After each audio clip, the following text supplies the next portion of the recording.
Good morning everyone, Tractorman 44 here. Today's going to be kind of a fun day. I got to go out to my old buddy Stan. Had a heart attack, got out of hospital. Well, he had to go into rehab for a little bit. Got out of hospital a couple weeks ago, and first week he's out of the hospital, he's telling me he's out there trying to dig up a leaking water line. I told him, I said, Stan, you can't do that. Wait for me, man. I'll come out there and we'll try to find it. So I went out the other day and took a couple days because it was so muddy, a couple hours a day, and we finally found it. But it's 36 inches down. And I told him, I said, man, we found the pipe, but we didn't find the leak. I said, man, I'm gonna come back with my backhoe. By golly, we're gonna dig that, because heck, I can't dig that mud. You know, that's too doggone much. So that's what we're gonna do. My older brother, been an operator since 1957, a union operator, local 513 here in St. Louis. I was talking to him yesterday, and he wore out a couple of these old tractors we're going to take along with us. That's how much time he's got in the seat, you know. But at any rate, we're going to take my 4500 Ford backhoe out there to my buddy Stan. And Glennon, my older brother's going to set the tractor. He's going to do the digging. I'll be able to stay down in the ditch and clear out the mud and dirt, whatever, and locate the leak a little easier. Save me a heck of a lot of time from climbing up and down, in and off, you know, on and off the tractor.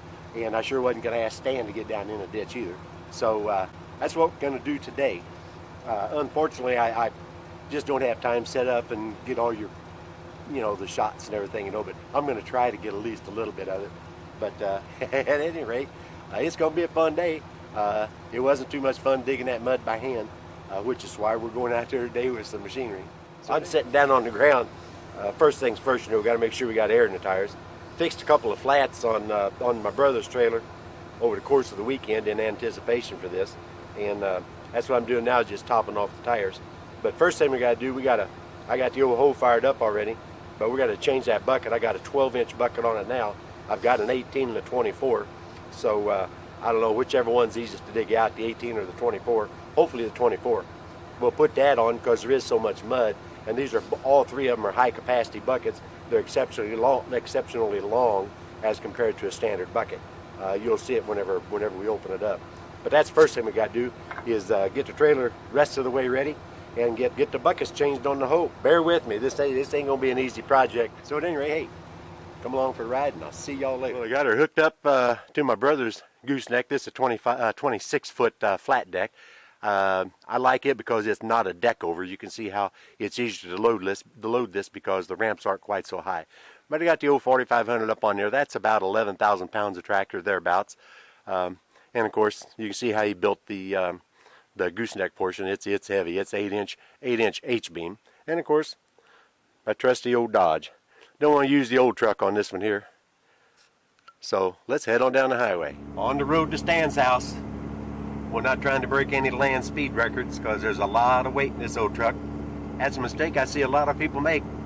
I'll be going down the road 70, 75 mile an hour running empty with just a pickup truck, and I'll see some guy in a half-ton or a three-quarter-ton pickup truck pulling a big old heavy, you know, 8,000 or 9,000 pound skid loader and a 2 or 3 axle trailer, and just running, just hell bent for leather, running 80, 85 mile an hour, you know, showing how much power they got. Now, to me, that's plumb silly, because what's more important than the power you have going forward is the amount of stopping power you got when you need to come to a halt.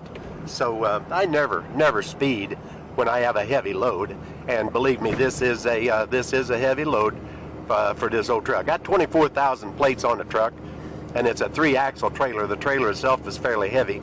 I'm not anywhere near 24,000, but I bet you I would tip the scales at about probably 18,000, 19,000 right now. But at any rate, I'm just enjoying the ride. I'm almost there, and we're out here setting in place, ready to go about the business of digging a hole. Now, here's what I dug the other day by hand. Of course, Stan did as much as he could, but this is roughly 36 inches deep right here. If you take a look at that bucket, that's the high capacity bucket. If you look at the physical dimensions of that bucket compared to a standard bucket, yeah, it's just about half again capacity wise. Well, that's my old buddy Stan on the left, the one leaning on the shovel. He was digging when we got here this morning. And the stately looking gentleman with the red hat, that's my much older brother. He's the one who's been an operator for 50 some odd years, since 1957. But at any rate, I'll show you what we found. We'd predicted 10 to 12 feet away from where we had found the pipe. So let's get down the ditch and take a look. Want me to cut it too for you? In a minute, we got to cut the water off first. There she is, folks. At a big old hole. He was losing, packed in the mud, he was losing 1.6 gallons in 46 minutes. So that's roughly 2 gallons per hour. Okay, it was a bit of a fight within the confines of that enclosure for that meter. I had too big of a crescent wrench. I had a 12-inch crescent wrench and I couldn't hardly turn it. I needed an 8-inch crescent wrench to turn it. But after a little bit of a fight, we got the water shut off, so pressure should be draining out. We got to drain 518 feet of water line coming from the house down, and then we'll cut that puppy and figure out what to do. These old 4500s, this is a 1975. The older original series, well, the oldest ones had 2 seats on them, to where you physically had to get out of the operator's seat driving the front and crawl around back and get on the operator's seat for operating the levers for the hoe. But this here is a little bit newer. It's a 75. It's not the first generation, but close to it. But it's really, really neat how that seat swivels around. But if you take a look real close, those of you that know a lot about tractors, if you just look underneath here, you can see there's your standard 4500 Ford farm tractor floorboards. And you can see right here how they just took the brake levers and cut the pads off, put those extensions, and re-welded the foot pedals, up top, just to extend them. Like there's your differential lockdown lower. They just extended up top like that. Here's your foot throttle right here, the little round guy. Everything is just elevated, raised up. It's a little awkward. The clutch is really, really high. It's out of adjustment a little bit. It doesn't engage until you get all the way to the top of the stroke. And also they changed the steering just a little bit too, because the steering wheel used to be way down here on the dash if it's a farm tractor, and they have to extend it all the way up, for the extension or for the height change for turning this into a backhoe. But it's still a 201 cubic inch 3-cylinder diesel. And this one here, I don't know, 7-8 years ago, I took it apart, took it to a machine shop, had them punch it out, so it's 40 thousandths over bore, and it's really a strong running good old hoe. It's got the typical oil leaks and all that stuff on a 1975 machine. Well, what can you expect? Well, we've been to town, we got the parts, and we're back out here getting ready to put her all back together again. Now, if I'm fortunate enough to have a buddy of mine named Martin from DIY My Way, if he happens to be watching. Old Stan is the old timer I was telling you about last year that was trying to decide on whether or not he's going to make it through the winter to see if he'd want to buy a battery-powered chainsaw. And old Martin did a review on that 40-volt battery-powered chainsaw of his for this old boy right here. Well, he made it through the winter, so apparently he's going to be in the market for a chainsaw. And I've showed him your review, and he enjoyed it, so he's going to probably go get him one in the spring. But we got to get this water leak put together first.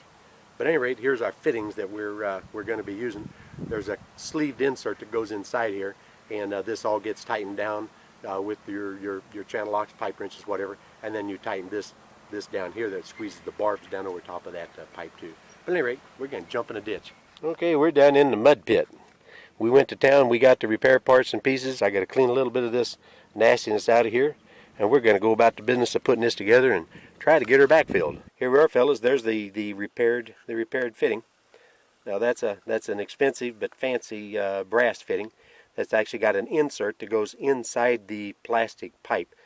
And then whenever you tighten the compression fittings down, there's a rubber seal inside there that seals everything together.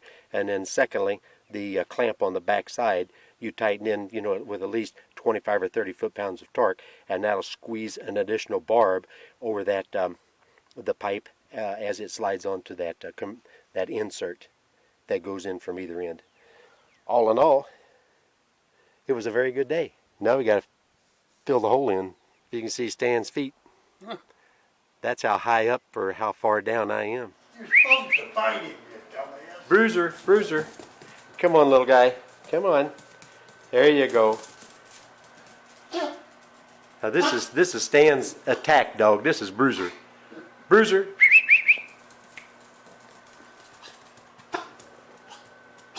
Hey, Bruiser. You forgot what he's there for. You got to remind him. Well, I'm in Stan's kitchen with Stan and old Bruiser, and I was talking to Stan about his time in the Navy during the Korean War. He was on the On an LST 1048, Stan? 1048. LST 1048, and he was involved in carrying the prisoners of war that were what was that? The Chosin Reservoir? Chosin. The Chosin Reservoir? That's where we took them out of. Took them out of the Chosin Reservoir. No, we got them at Kojido. Well, he's thinking Kojido, but originally they came out of the Chosin Reservoir. But they were all military. No, this was way south of that. All of the prison. Chosin Reservoir is way north. Okay, so they were not from the Chosin Reservoir. No. Okay. That was my brother-in-law. Okay, your brother-in-law was there. Yeah. These were from, not Wolmedo. They were from Kojido. Kojido. Koji. I'll be darned. Do's Island in Korea. Cool, cool. And how many did you have aboard ship? How many did you have aboard? 750 750? prisoners. Yeah. They were prisoners. Oh, they were our Korean. prisoners. They were our prisoners. Yeah. Japanese prisoners, Korean or Chinese? Oh, they were Korean, North Korea. North Korean prisoners. Yeah. No kidding. Okay. Now, when you told me that story before, I thought you were carrying freed prisoners of war. No, these were prisoners. These were prisoners of war. Okay, okay. And we had I apologize. I'm totally. 12-gun shotgun with double-out shot Yep. and 2 rounds. Yeah. 750. The odds isn't good. You could take a few of them down. Right.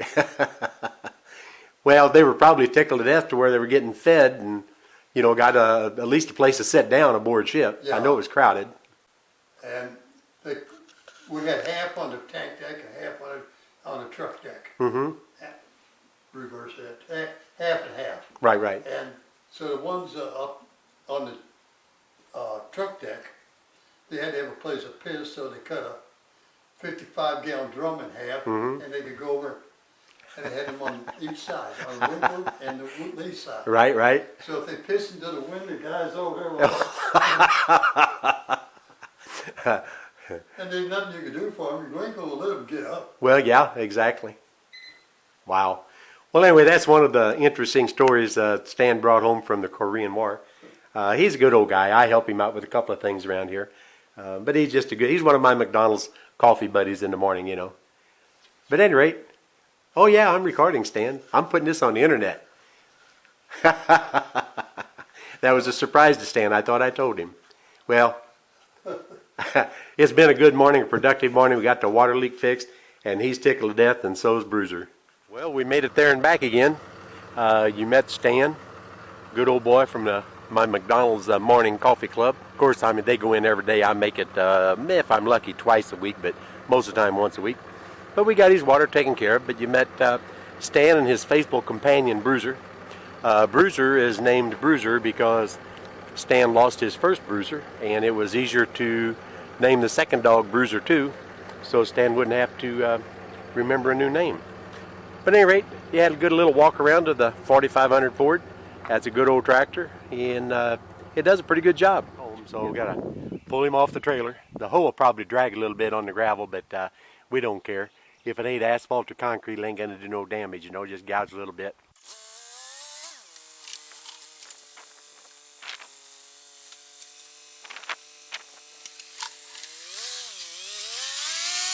As with all my videos, pay no attention to the junk in the background.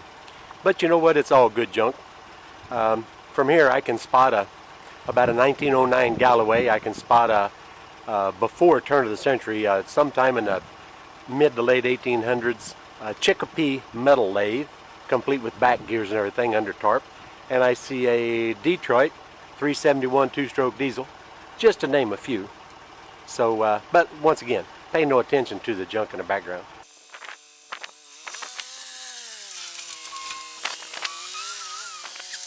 No reason to make all those trips carrying chains and binders when you can make one trip and just dump them out. I'm basically lazy. We went out to Stan's, good old man, good as gold, 86 years old. He's got tons of stories about the Korean War, but you got to pry him out of him. He's very modest about what he done, and he's got some very off-color and funny stories with some words that I told him I can't put on YouTube. But at any rate, it was a good day. Old Stan needed the help. I mean, that old cotton picker's out there digging in that mud, literally a week after he got out of rehabilitation from having a asthma attack was turned into a heart attack. I mean, good Lord, he's just the embodiment, and I told him this. I said, Stan, you are the embodiment of the American spirit. Here he is. He ain't got all the money in the world, but I mean, he's well enough off. He could pay somebody to come out and do it. But here he is, by doggies. He's got his shovel out there and just digging his heart out, trying to do everything he could. And you know, how am I going to sit back over here at the house and twiddle my fingers and sip on a cup of coffee? You know, knowing that old boy is out there just working his butt off, trying to dig that hole. You know, we just loaded up tractor and ran out there, and my brother was kind enough to volunteer to be the operator for the day, and I greatly appreciated that. That saved me tons of trips up and down off the tractor and into the mud. So I appreciate that. And so, hey, I tell you what, this is just the end of it, man. This Tractor Man 44, and I am out of here.